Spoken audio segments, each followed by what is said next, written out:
the biggest kind of word for describing economic reality in Ukraine was uncertainty. The Ukrainian case showed that actually it's not only about assumptions like about indicators, but what is more important is about institutions. In such a new environment of uncertainty, it's something that we really need to have institutions adaptive. They should be flexible. They have to also work together. So when we talk about institutions overall and stakeholders overall, we need really government of Ukraine, international partners, business, civil society, population of Ukraine work together in coordination. And as a result, we will have better actually chances to survive and remain resilient. And this is kind of really a formula for resilience of Ukraine, and that's somebody can learn from. Long-term planning doesn't work anymore. So when you have a project which you design for 5-7 years, it might not work. You have to be ready to change the project quite often. You have to be ready to sometimes even change your procedures. Second is regulations and complicated regulations, which usually takes too much time to make a decision. In case of Ukraine, you can wait for some project which can be adopted, and then the situation is changed to the extent when this project in exact design might not be needed anymore. So there's simplification of procedures, regulations for decision-making, how to work with the country. And specifically, actually, in energy sector as well, it should be revised. What could be done else is less top-down approach, more horizontal approach to work with the countries. There always will be some specifics, some local specifics, which you have to take into account. I would always advocate that they should work with the locals to better understand what is happening on the ground.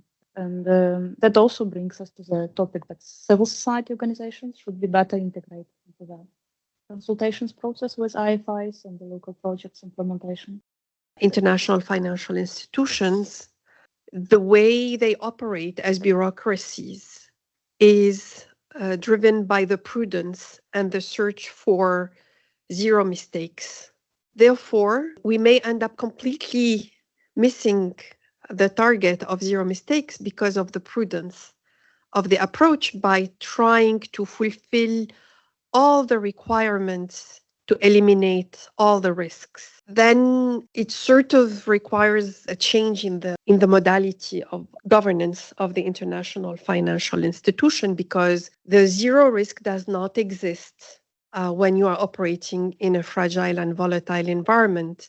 And the zero risk of reputational risk, financial risk, environmental risk, or social risk is not possible. So if the shareholders want the DFIs to be much more adaptive, agile, responsive, risk takers, flexible, there has to be tolerance for the unexpected in the outcome of the work. You do not assume that fragility, conflict, uncertainty will disappear overnight, and you have to make everything work in a way that life goes on.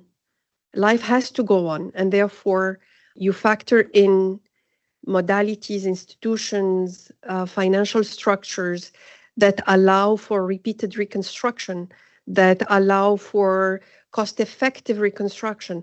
If something which worked for Ukraine and it works, why not to scale it up? Why not to implement it? If Ukraine learned a lot how to adapt to the international financial institutions' rules, and how to be very fast with following all the application process, all the negotiations. So we also can teach how to better adapt to such environment. The objective of this session was really to take a stab at imagining the future where stability is not given anymore, and understanding what does it mean to be resilient in that context that is not stable economy. And I think that we achieved, at least scratched the surface, if I can put it that way, from very low level to up to the level of the international financial institutions to set out some of the important tools and potential areas of using those tools for specific contexts. And I think that this has been a great conversation for that.